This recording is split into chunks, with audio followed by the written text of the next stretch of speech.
Hello friends, हम लोग फिर से आ चुके हैं एक वीडियो के साथ। अभी तक आप लोग मेरे इस चैनल को सब्सक्राइब नहीं किए हैं तो सब्सक्राइब करें, लाइक करें और ज़्यादा से ज़्यादा शेयर करें। तो आज हम लोग करने वाले हैं इकोनॉमिक्स चैप्टर 1।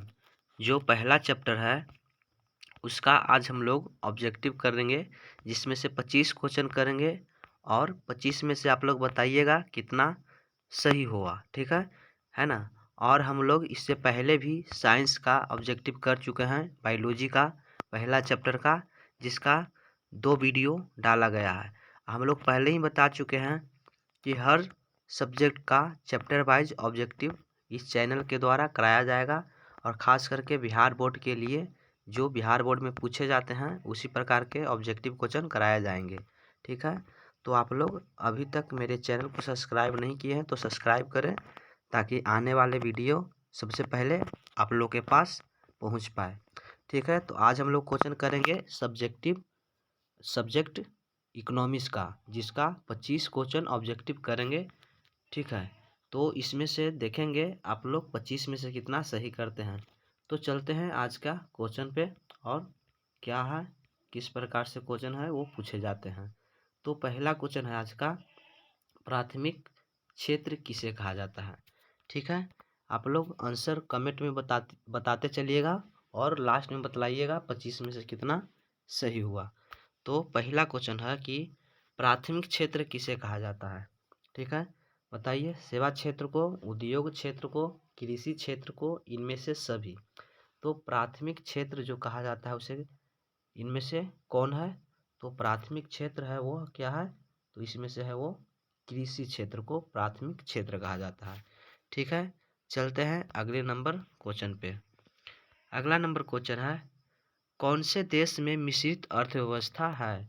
बतलाइए, कौन से देश में है जो मिश्रित अर्थव्यवस्था है। ठीक है। पाकिस्तान में, भारत में, चीन में, अमेरिका में। तो इसका राइट आंसर हो जाएगा वो अपना भारत हो जाएगा। भारत में जो है मिश्रित अर्थव्यवस्था। ठीक है। चलते हैं अगले नंबर क्वेश्चन पर। अगला नंबर क्वेश्चन कह रहा है कि भारत में योजना आयोग का गठन कब किया गया था। बतलाइए, भारत में जो योजना आयोग का गठन हुआ वह कब किया गया था।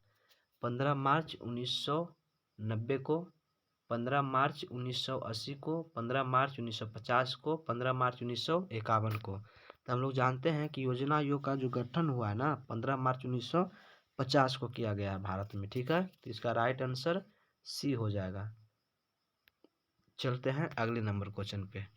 अगला नंबर क्वेश्चन कह रहा है, जिस देश का राष्ट्रीय आय अधिक होता है वह देश कहलाता है। ठीक है। तो जिस देश का राष्ट्रीय आय अधिक होता है उस देश को क्या कहते हैं, विकसित अविकसित दोनों, इनमें कोई नहीं। तो जिस देश का राष्ट्रीय आय अधिक होता है उस देश को विकसित देश बोला जाता है। ठीक है। इसका राइट आंसर ए हो जाएगा। चलते हैं 5 नंबर क्वेश्चन पर। किस राज्य को पिछड़ा राज्य कहा जाता है। बतलाइए, इनमें से किस राज्य को पिछड़ा राज्य कहा जाता है। तो असम को, गोवा, बिहार, राजस्थान। तो हम लोग जानते हैं बिहार है जो बहुत ही अति पिछड़ा राज्य है, तो इसका राइट आंसर बिहार हो जाएगा।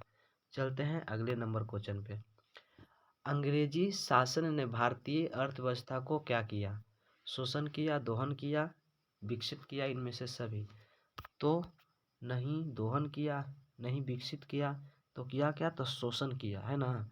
अगर देखा जाए तो अगर शोषण न रहे तो दोहन भी मार सकते हैं, लेकिन शोषण दिया हुआ है तो यहाँ पे शोषण मारेंगे, यानी कि शोषण किया। ठीक है। अगर शोषण न देकर दोहन रहे तो दोहन भी मार सकते हैं, लेकिन शोषण दिया हुआ है, शोषण होगा।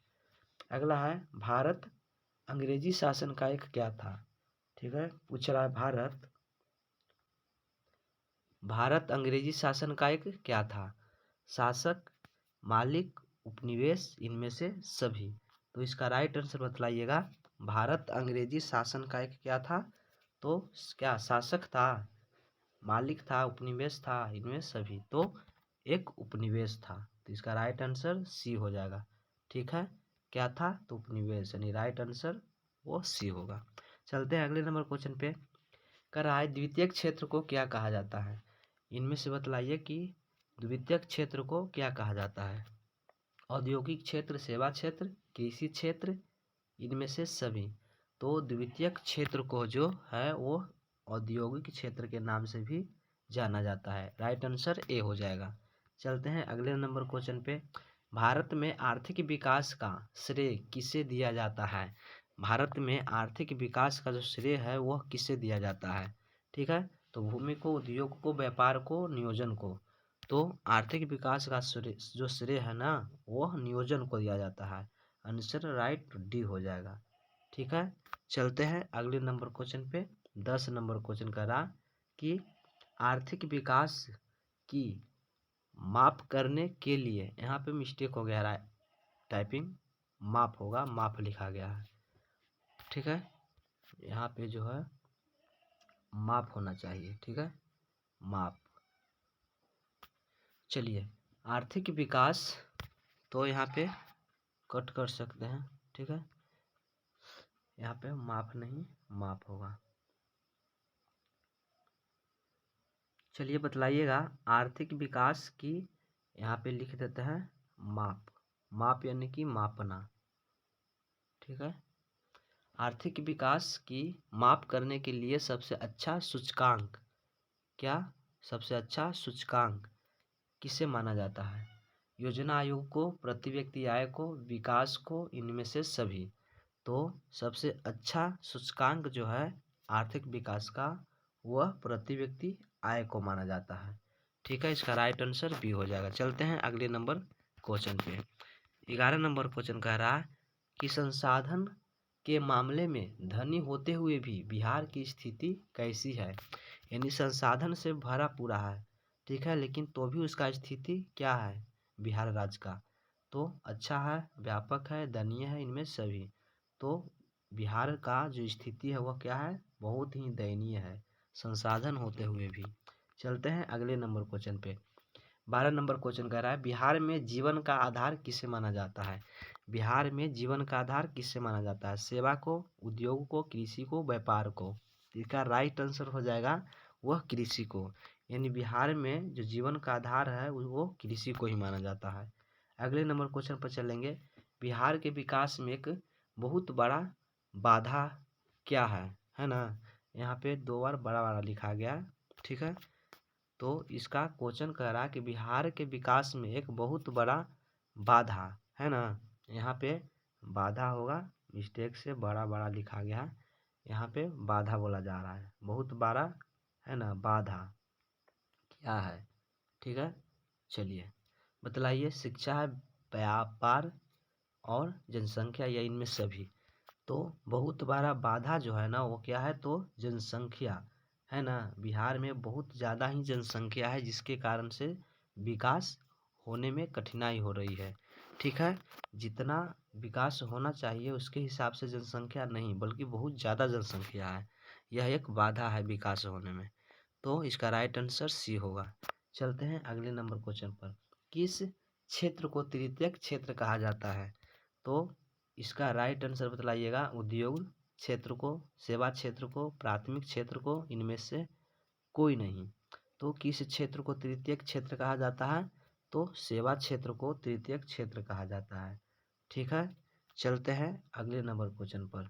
अभी तक मेरे इस चैनल को सब्सक्राइब नहीं किए तो सब्सक्राइब करें और इस चैनल के माध्यम से जो भी बताया जा रहा है, पढ़ाया जा रहा है उसका लाभ उठाएं। ठीक है, हम लोग वीवीआई ऑब्जेक्टिव को ही करेंगे जो बिहार बोर्ड में पूछे जाते हैं। अर्थव्यवस्था के मुख्य कितने प्रकार होते हैं? तो अर्थव्यवस्था के जो है मुख्य 3 प्रकार होते हैं। ठीक है, तो इसका राइट आंसर डी हो जाएगा। चलते हैं अगले नंबर क्वेश्चन पे। अगला नंबर क्वेश्चन कह रहा है एक समाजवादी अर्थव्यवस्था में सर्वाधिक बल दिया जाता है किस पर? बतलाइएगा। एक समाजवादी अर्थव्यवस्था में सर्वाधिक बल दिया जाता है किस पर? व्यापार पर, लोक कल्याण पर, शिक्षा पर, इनमें सभी। तो सामाजिक है ना, यहाँ पे समाजवादी अर्थव्यवस्था में सबसे ज़्यादा जो बल दिया जाता है वह सभी कल्याण, सभी समाज के कल्याण के लिए है ना कार्य किया जाता है, उस पर बल दिया जाता है। तो बोल सकते हैं इसका राइट आंसर बी होगा, यानी कि लोक कल्याण के लिए। ठीक है, तो इसका राइट आंसर बी हो जाएगा। चलते हैं अगले नंबर क्वेश्चन पे। किस देश में विकसित अर्थव्यवस्था है ना? बोला जा रहा है किस देश में विकसित अर्थव्यवस्था है? भारत में, चीन में, अमेरिका में, गोवा में। ठीक है, तो इसका राइट आंसर अमेरिका हो जाएगा, है ना। अमेरिका राज्य में देश में जो है वो क्या है, तो विकसित अर्थव्यवस्था है। तो इसका राइट आंसर सी हो जाएगा। चलते हैं अगले नंबर क्वेश्चन पे। आर्थिक संरचना का मुख्य अंग है। बताइए आर्थिक संरचना का मुख्य अंग इसमें से कौन है? यातायात है, अस्पताल है, कॉलेज है, इनमें सभी है। तो आर्थिक संरचना का जो है अंग इनमें से सभी होगा, है ना। सभी है जो देश में आर्थिक संरचना में भाग लेता है, भागीदारी निभाता है। यातायात के द्वारा भी, है ना, आर्थिक संरचना होती है। कॉलेज, अस्पताल, इनमें से सभी। इसका राइट आंसर डी हो जाएगा। चलते हैं अगले नंबर क्वेश्चन पे। पशुपालन एवं मत्स्य पालन किस क्षेत्र में आते हैं?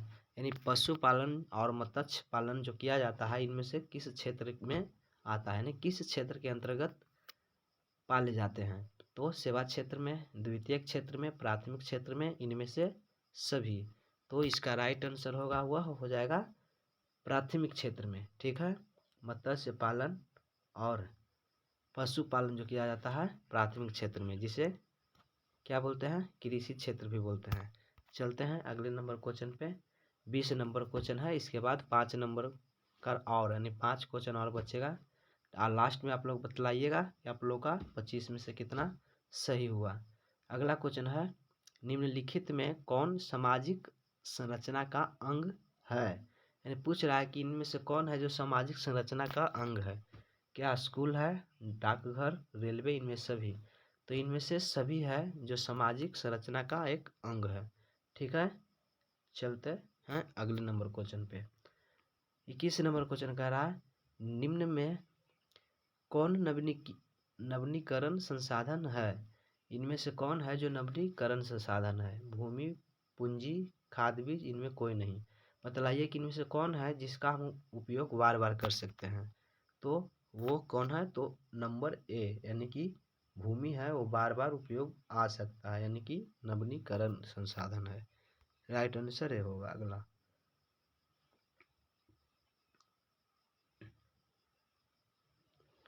भारत में सेवा क्षेत्र को कितने भागों में बांटा गया?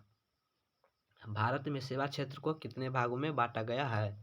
2 भाग में, 3 भाग में, 4 भाग में, 5 भाग में। तो हम लोग जानते हैं कि भारत में जो सेवा क्षेत्र है ना उसको 2 भागों में बांटा गया है। इसका राइट आंसर, चलिए इसका राइट आंसर ये होगा, है ना। चलते हैं अगले नंबर क्वेश्चन पे। कहा जा रहा है कि भारत अर्थव्यवस्था के आर्थिक क्रियाओं को कितने भागों में बांटा गया है? यानी भारत में जो अर्थव्यवस्था है ना, उसको कितने भागों में बांटा गया है? तो इसको 3 भागों में बांटा गया भारत में। ठीक है, प्राथमिक, द्वितीय और तृतीय। चलते हैं अगले नंबर, और ये सेकंड लास्ट क्वेश्चन है। सन 2008 से 9 के बीच में, है ना, सन 2008 से 9 के अनुसार भारत की औसत प्रति व्यक्ति आय कितना रुपया था?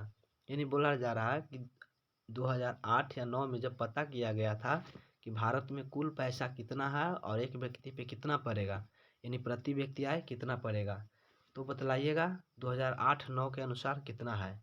20,000 रुपया, 25,500, 25,494 रुपया, 8,848 रुपया। तो बतला दे कि 2008 के अनुसार प्रति व्यक्ति आय यानी एक व्यक्ति को भारत में कितना पड़ रहा था, तो आंसर सी हो जाएगा 25,000। 25 आय। भारत में नीति आयोग का स्थापना कब हुआ? देखिए पहले इसको योजना आयोग के नाम से जाना जाता था, लेकिन उस नाम को बदल करके नीति आयोग नाम रख दिया गया। तो वही पूछा जा रहा कि भारत में नीति आयोग का स्थापना कब हुआ? 1 जनवरी 2020 में, 1 जनवरी 2014 में, 1 जनवरी 2015 में, 1 जनवरी 2016 में। तो योजना आयोग का नाम बदल करके नीति आयोग का नाम रख दिया गया था। तो वह 1 जनवरी 2015 में, यानी कि राइट आंसर सी होगा। 1 जनवरी 2015 में यह नाम रखा गया था। तो बतलाइए कि 25 में से आप लोग का कितना सही हुआ। और इसी प्रकार के ऑब्जेक्टिव क्वेश्चन करना चाहते हैं तो आप लोग इस चैनल को सब्सक्राइब करें और ज़्यादा से ज़्यादा शेयर करें। ठीक है, और जो भी इस चैनल के माध्यम से ऑब्जेक्टिव कराए जाते हैं उसका रिवीजन करें, ताकि बिहार बोर्ड में जो भी पूछा जाए उसमें से एक क्वेश्चन भी आप लोग का नहीं छूट पाए। आप लोग इस चैनल के माध्यम से अगर तैयारी कर लेते हैं तो आप 50 में से 50 नंबर का बना कर आइएगा। ठीक है, तो इसी तरह के क्वेश्चन के लिए मेरे चैनल से जुड़े रहें। मिलते हैं अगले वीडियो में।